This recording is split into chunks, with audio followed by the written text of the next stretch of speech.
Welcome back to another episode of The Wealth Effect. Today we're talking about the psychology of how we spend money. We like to think that our financial decisions are rational, that we buy things because they make sense, because they serve a purpose. But in reality, most of our spending isn't driven by logic. It's driven by emotions, habits, and deeply ingrained beliefs that we form long before we ever had a dollar to our name. Think about the last purchase you made.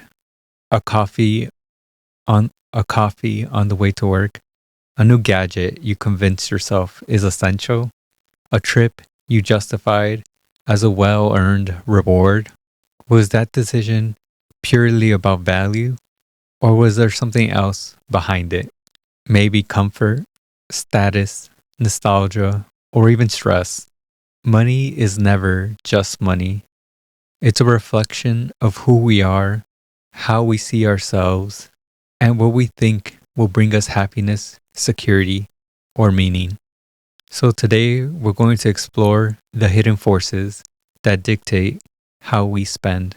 We're going to talk about shifting your mindset just a little to help you take back control, build wealth, and use money as a tool rather than a trap. If you don't understand why you spend the way you do, you'll always be at the mercy of your impulses. And in a world designed to make you spend, that's a dangerous place to be. Let's fill your pocket. Section 1. The illusion of control. Why we spend to feel powerful. Control is a fundamental human need.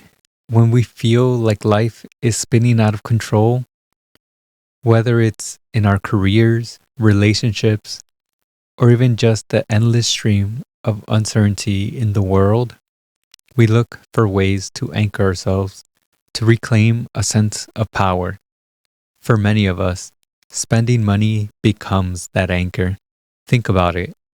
When the world feels overwhelming, a shopping trip, an online order, or even a seemingly minor purchase like an expensive coffee can feel like an act of taking charge. You decide, you click the button, you walk out of the store with something tangible in your hands. In that moment, you feel control. But is it? The illusion is fleeting because after the initial high wears off, reality sets in. The stress, the frustration, the deeper problem, the thing you were actually trying to escape from, still lingers.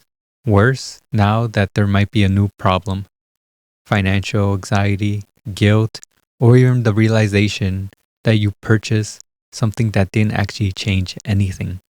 There is a term for this: hedonic adaptation. The idea that external pleasures, no matter how thrilling at first, quickly lose their impact.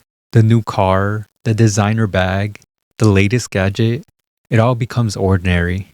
And so we seek another hit, another purchase, another illusion of control. But what if instead of trying to buy control, we learn to cultivate it within? What if when we felt the impulse to spend, we paused and asked ourselves, what am I actually trying to fix? This is about reclaiming true agency over your life, not just about choosing how you spend your money, but choosing how you respond to discomfort in the first place. Because real control, the kind that lasts, doesn't come from what you buy. It comes from how you think, how you act, and how you navigate the things money can't fix. Section 2. The price of identity. How we spend to prove who we are. Who are you? It sounds like a deep philosophical question, but on a practical level, we answer it every day with our wallets. We buy things not just for their utility, but what they say about us. The clothes we wear, the car we drive, the coffee we order, the tech we use, it's all signaling, a way of reinforcing an image, a narrative, a story about who we are or who we want to be. Take fashion, for example. Someone who buys luxury brands isn't just paying for quality, they're paying for status, recognition, for the feeling of being someone who can afford these things. The minimalist who only wears neutral toned colors, that's a statement too. One of restraint, of thoughtfulness, of rejection of consumer excess. It's not just about what we wear. The adventurer spends money on travel and gear because that's who they see themselves as. The entrepreneur invests in the latest productivity tools because success is part of their identity. The intellectual buys rare books. The foodie seeks out high end restaurants. The fitness enthusiast prioritizes premium gym memberships. There's nothing inherently wrong with any of these choices. The problem arises when we start buying things not to enhance who we truly are, but to prove it to others. Because here's the thing, no purchase can make you something you're not. You don't become an athlete just because you bought an expensive pair of running shoes. You don't become a successful entrepreneur because you have the latest tech. You don't become sophisticated because you wear designer clothes. Your identity is built through action and not through consumption. Seneca warned against the illusion that wealth and status define us, saying that the truly rich man is one who needs little, not the one who owns much. Your identity isn't something you can buy, it's something you build, not with things, but with choices, values, and the way you live when no one else is watching. Section 3. The endowment effect. There's a strange quirk in human psychology. Once we own something, we assign it more value than it objectively deserves. This is the endowment effect, and it's the reason you hesitate before getting rid of that old jacket you never wore, why you refuse to sell that barely used exercise bike for less than you paid for, and why companies know that if they can get you to take something home, even on a trial basis, you're far more likely to keep it. Ownership changes perception. Once something belongs to us, we stop seeing it as just another object in the world. It becomes our object, and because of that, we unconsciously inflate its worth. This isn't just about money, it's about identity. Everything we own carries a story, a meaning, a reason it comes into our lives. Maybe you bought those shoes because you imagined yourself going to more elegant events. Maybe that piece of exercise equipment represents the healthier version of you that you want to become. Maybe that book sitting unread on your shelf makes you feel the kind of person who will one day finally read it. The things we hold on to aren't always a reflection of who we are. Sometimes they're a reflection of who we thought we'd be. That's why letting go feels so uncomfortable. It forces us to confront the gap between our expectations and reality. We resist admitting that maybe we never really needed that thing in the first place. So, how do we break free from this trap? A simple thought experiment. The next time you find yourself struggling to let something go, whether it's a piece of clothing, a gadget, or even a financial investment, ask yourself one simple question. If I didn't already own this, would I buy it today? If the answer is no, why are you keeping it? The ability to let go is a form of freedom. When you detach your sense of self from what you own, you begin to see your belongings as what they truly are, just things. Decluttering isn't just about tidying up your space. It's about decluttering your mind, freeing yourself from the past expectations, and making room for what truly adds value to your life. Because in the end, the things you own shouldn't own you. Section 4. The hidden cost of convenience. Why we pay more to do less. There's a reason convenience is one of the most powerful forces in modern spending. It's not just about ease, it's about effort avoidance. We are wired to conserve energy. Our brains evolved to prioritize efficiency. In the past, this instinct kept us alive. Today, it's what makes us willing to pay extra for same day shipping, food delivery, and pre cut vegetables at the grocery store. It's why we subscribe to services that automate things we could do ourselves. It's why we grab a coffee on the way to work instead of making it at home. We rarely stop to calculate what this actually costs us. A $5 coffee doesn't feel like much. Neither does paying for an extra Uber instead of walking, or subscribing to another streaming service because it's only $10 a month. But multiply that over a year, a decade, and a lifetime. This is how small, harmless spending decisions turn into financial quicksand. Not because any single purchase is inherently bad, but because collectively they create a pattern, one that quietly drains your wallet. Paying for convenience isn't always a bad thing. Sometimes time is more valuable than money.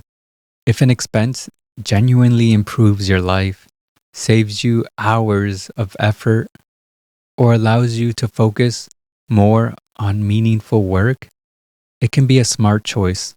The problem is when we pay for convenience mindlessly, when we stop questioning whether the trade off is actually worth it. Spending isn't just about money, it's about intention. Choose convenience wisely because every choice comes with a hidden price. Section 5. The anchoring effect. Imagine walking into a store, seeing a jacket priced at $200. But wait, it's on sale for $80. That's a $120 discount. A steal, right? But ask yourself, was that jacket ever really worth $200? Or was that number just a psychological trick? An anchor, planted to make $80 feel like a bargain. That's the anchoring effect. We'd like to think that we make rational financial decisions, but in reality, our brains are laced into the first number we see. But in reality, our brains latch onto the first number we see and use it as a reference point, whether that number is meaningful or not. Retailers know this bias well and they exploit it relentlessly. And it's not just shopping. Anchoring influences big financial decisions too. The cost of falling for anchoring. The problem with anchoring isn't just that we overpay. It's that we lose sight of what we actually need. Because a deal isn't a deal if it convinces you to spend money you didn't need to spend in the first place. Section 6. The fear of regret. We've all been there. You see a limited time deal, a product that's almost sold out, or a big sale with a countdown timer ticking away. Your heart speeds up. You feel the urge to act now, because if you don't, you might miss out.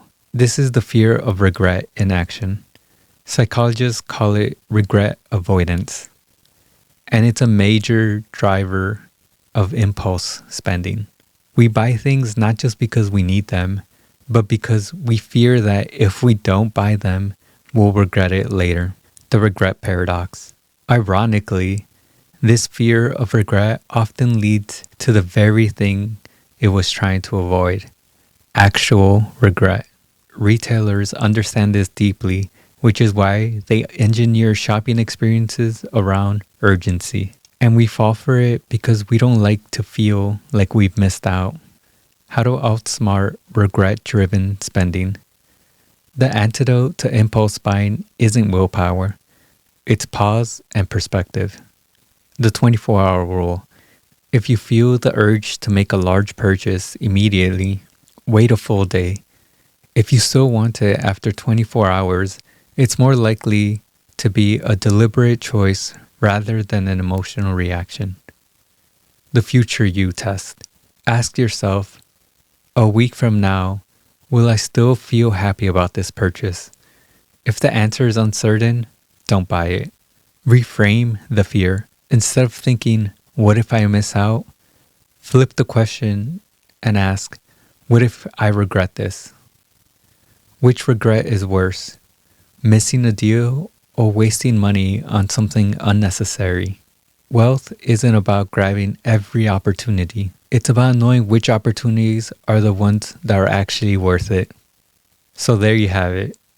Some of the psychological forces that shape how we spend. From the desire for control to the role of identity. From convenient spending to the fear of regret. Our financial decisions are rarely just about dollars and cents. They're about our emotions, our habits, and the hidden biases that influences us without ever realizing it. The moment you start to recognize these patterns, you regain control. You stop reacting and start making intentional choices. You shift from spending mindlessly to spending with purpose. Because money doesn't define you, it doesn't control you. But if you don't understand how it works, both in the world and in your mind, it'll always feel like it's slipping through your fingers. Thank you for tuning in to The Wealth Fact. I hope these insights help you build a better financial future. Until next time.